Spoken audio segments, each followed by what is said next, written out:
white kind of Stoneblade-esque deck that he's got going on here. You know, he's got tops in here as well. He's got Rest in Peace and Energy Field, Counterbalance too. It's a little all over the place, hard to define, but what we do know is he is winning with it. He's playing against Brandon Hulings, who is playing a very stock Blue-Red Delver deck. And when we had Eric on camera before, we saw him win very convincingly against this deck. It's a polluted Delta to start things off in round number 9 here. Volcanic Island is what Hulings will search up, and we'll see how he wants to start things off. Perhaps a cantrip, maybe a Delver. Rill very, very patiently waiting. Not in a rush. Here's a Swift Spear. Beat down. Hi-ya! Don't mess around. Give him those beats.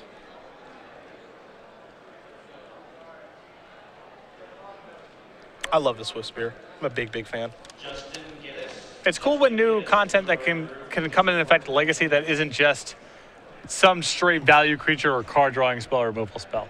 My favorite thing about this card too is that, you know, you take a look at, you know, if you rewind the tape, and we're talking about cards from Concert here, we're talking about rares and fetch lands, and you know, one of the cards we don't really even talk about. Treasure Cruise as a card that people would be doing. You know, it's probably too expensive. 8 mana.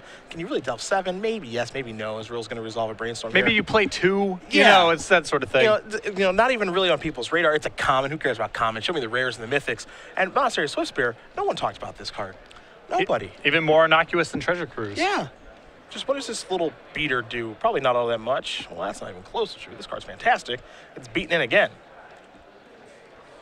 Now, so far, it hasn't done anything that Raging Goblin couldn't have done. Not yet. But alongside Gataxian Probes and other cheap cantrips, can easily be Goblin Guide's power level without the cost of your opponent drawing all those extra cards.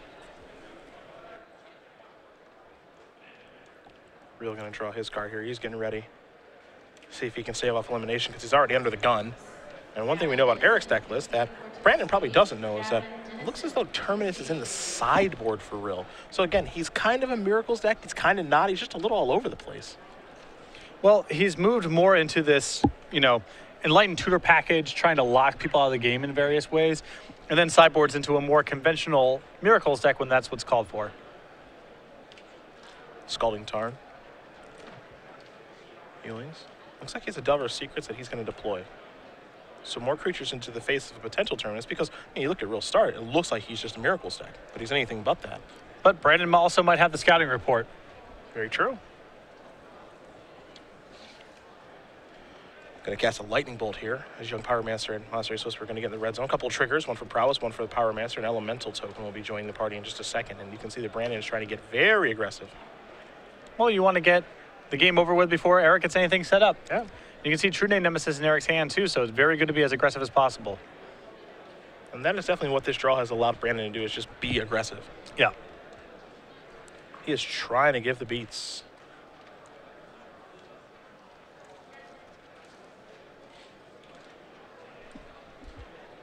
Well, it's a Stoneforge Mystic. Time to go with Searching. And Brandon has left himself with a Fork Bolt left over. So GT is the weapon of choice. Can answer that. And I think Brandon's start might be too fast for even True Name Nemesis plus Umazawa's GT. Especially if this Delver flips. Oh, boy.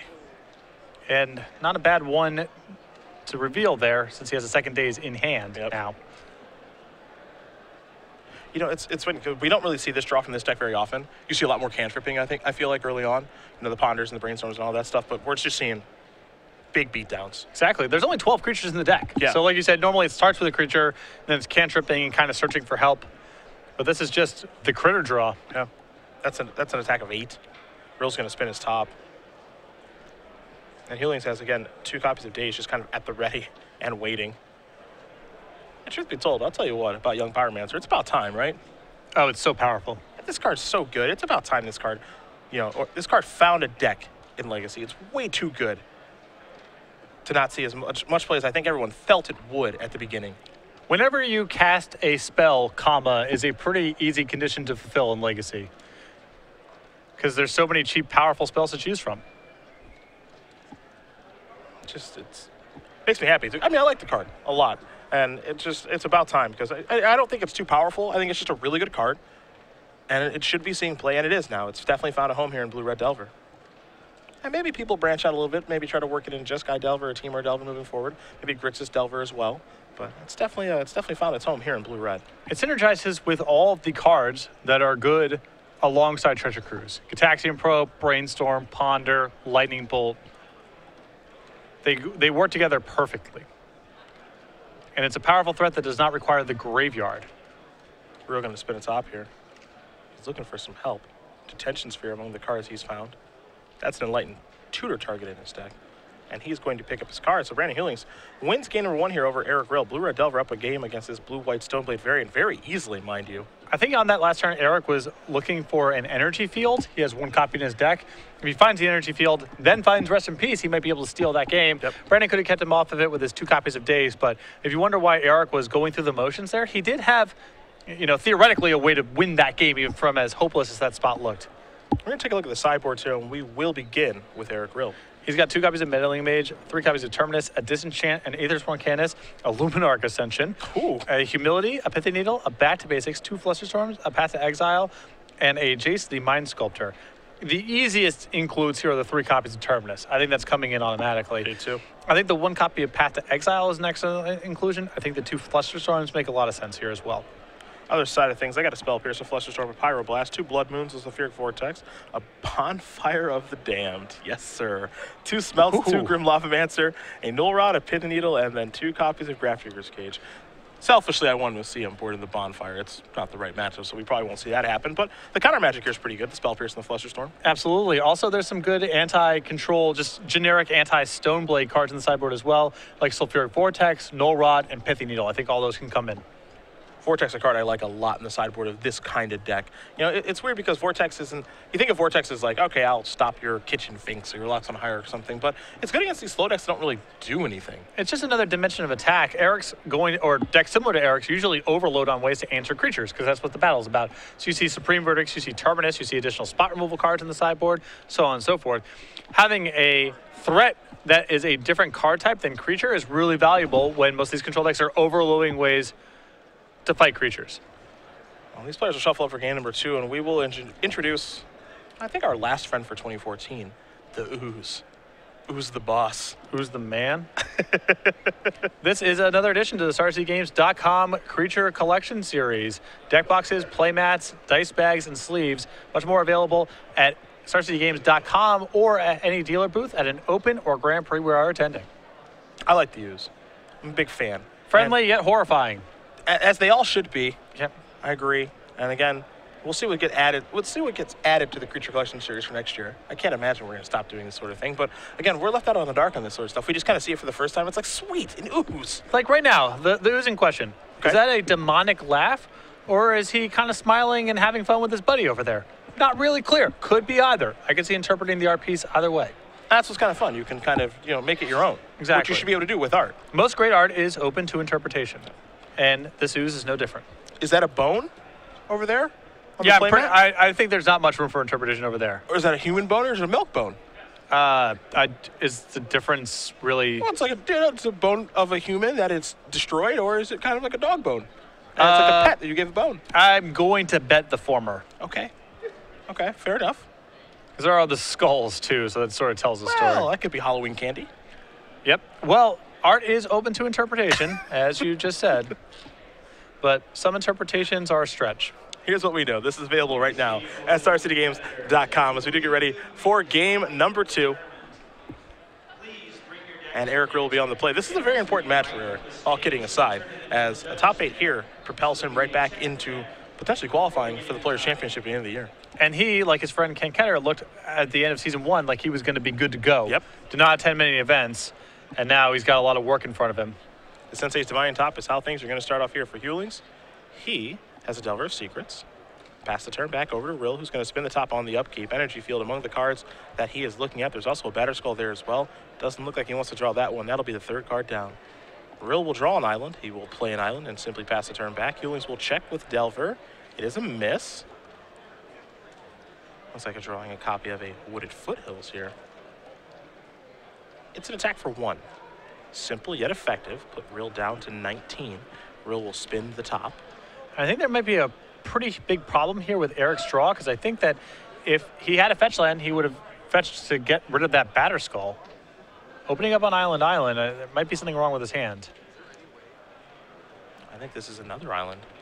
I think you might be right, my friend. Because it's not like he's looking at 3 good ones with that top. He's got an Enlightened Tutor he can't cast, a Battered Skull he doesn't want to draw. You're going to take a look at a couple cards right now. I think this just got uglier. And Eric is in some trouble. Yep. He's got some cards I don't think he can cast. I think he might be Brainstorm locked as well. A lot of this mana base is a concession to the fact that he has Vidalcan Shackles, and he's trying to play around Wasteland. So the mana base here, 9 fetch lands, 10 islands, 10 copy of Island, 1 plains, 2 tundras. Very basic land heavy, and you're seeing it on display right now, but not for better for Eric. Brainstorm here from Brandon on Rill's end step, so he's going to set up the top of his deck. You have to assume that Delver will be flipping. See what card he wants to actually reveal to Rill. That's the big question. Sulfuric Vortex and Force will look like the cards he's considering putting back. He also has a copy of Power Blast and a Lightning Bolt in hand too, so a pretty good hand as he's trying to ride this Delver of Secrets to victory. He also has the option of revealing and then fetching away if he doesn't want something, so he can keep the information completely concealed from Eric. Well, 2 cards going to go back here for Brandon. Delver trigger. There's a Lightning Bolt. That'll flip, and he'll take the Bolt. Looks like he's got a pretty strong hand right now, though. He has another Delver in his hand as well. There's an attack for 3. Rill's going to go down to 16. It looks like Brandon may sacrifice the Wooded Foothills. Going to give it some thought. Oh, he's got so many options right now. Yeah. This is definitely one of those Delver draws where you flip the Delver and you can really ride it to victory while, you know, firing some bolts and maybe working his way towards casting a Sulfuric Vortex to get the last points of damage through. Rill spins the top. He's going to draw a card here. He's got another Brainstorm to cast, so he will fire that off. And I'm fighting over this Brainstorm if I'm Brandon because Eric's clearly locked right now. And if you fight over this, it's at least 1 more turn he's kept off of finding a fetch land potentially, or just another land in general. Yep. Enlightened Tutor and Battered Skull are going to go back on the top of the deck, it looks like, for Rill. And against most Stoneblade / Miracle decks, there really aren't that many blue cards to counter. Most of the cards of substance are white. Going to spin the top 3rd card. Down will be a new one. It's a copy of Stoneforge Mystic. Oddly enough, as much trouble as Rill is in right now, all it takes is 1 white source to get back in the game. He's got a sword. He's got a Rest in Peace.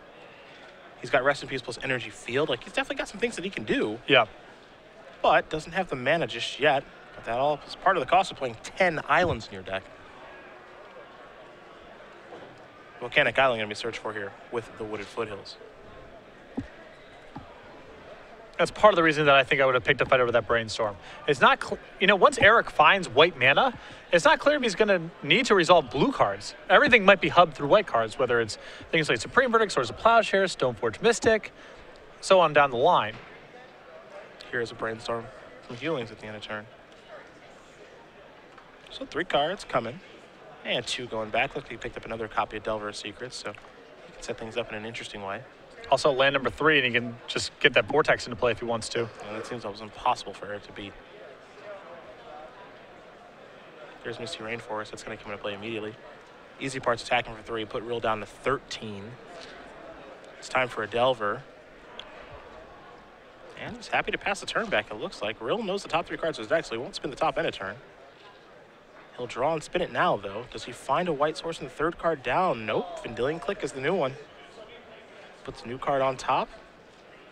Wasn't able to do much game 1, and he's having some real issues doing stuff in game 2.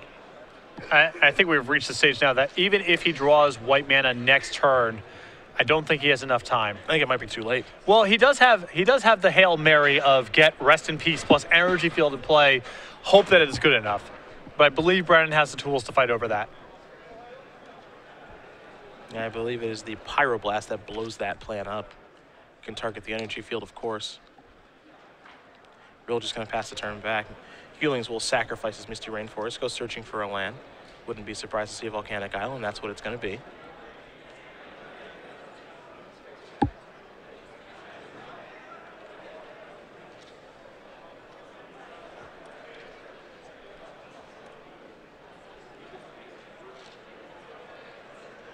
Checking with Delver. That's a hit. And quite a hit it is, actually, in Gataxian Probe. Let's see what's up over there, if you don't mind. I was curious as to why you aren't doing anything. Well, I think he kind of knows. Yeah. A Stoneforge Mystic. Make it 2 of them. A Swords, a Rest in Peace, Forcible, and an Energy Field. Those are the 6. Drawing a card. Delta, the mystery card, drawn here off the probe. And Brandon's hand has 2 bolts in it. Yeah. A Vortex. He knows the coast is relatively clear to cast this Vortex now. And if Rill wants to Forcible that, removing a blue card, his only blue card to remove is Energy Field. And Brandon still has a Pyroblast. Yep. That's in. Trigger. Rill's down to 5. He'll draw a card. See if he spins the top. He's just going to play the Energy Field. Now the trick here is to let it resolve and then Pyroblast it. Okay. Because Rill has to put something in the graveyard to fight over this. He has to put a spell in the graveyard. True. So you don't want to fight Energy Field while it's on the stack, unless Rest in Peace is already played. Let it come into play, and then Pyroblast it, destroy target permanent. Okay. Yeah. He's got to force it back, but I understand exactly what you're saying. You let it come into play first, then you try to kill it. The only way you can protect it is by countering it. Force Will goes in the graveyard, it's going to die anyway, and then Hulings can go on and win the game. Either way, he does win the game and the match. He's 8-1, could be our #1 overall seed here with Blue-Red Delver. It's an important thing to keep in mind. A lot of people have this instinct, a blue permanent's about to come into play, and I have a Pyroblast. A lot of time you just think, I might as well just counter this while it's on the stack, because if it comes into play, who knows what can happen. Maybe he can bounce it back to his hand, whatever. Energy Field is an important exception to that rule. Let it enter play, then Pyroblast it. Even if they counter it, the Energy Field goes away. Something goes in the graveyard. Brandon Hulings does win his match. Again, moves on to 8-1.